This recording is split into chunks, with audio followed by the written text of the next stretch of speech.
వైరాలో 2 school బస్సులు seize. Wyra motor vehicle inspector MVI Varaprasad గారు నిర్వహించిన తనిఖీల్లో నిబంధనలు ఉల్లంఘించిన పాఠశాల వాహనాలపై కఠిన చర్యలు తీసుకున్నారు.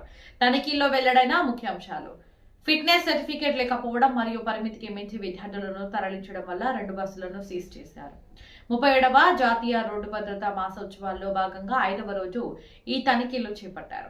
పాఠశాల యాజమాన్యాలకు జారీ చేసిన మార్గదర్శకాలు: రవాణా శాఖ అధికారులు స్కూల్ బస్సుల నిర్వహణపై ఈ క్రింది నిబంధనలను తప్పనిసరి చేశారు. ధృవీకరణ పత్రాలు: ప్రతి బస్సుకు తప్పనిసరిగా ఫిట్నెస్ సర్టిఫికేట్ మరియు ఇన్సూరెన్స్ ఉండాలి.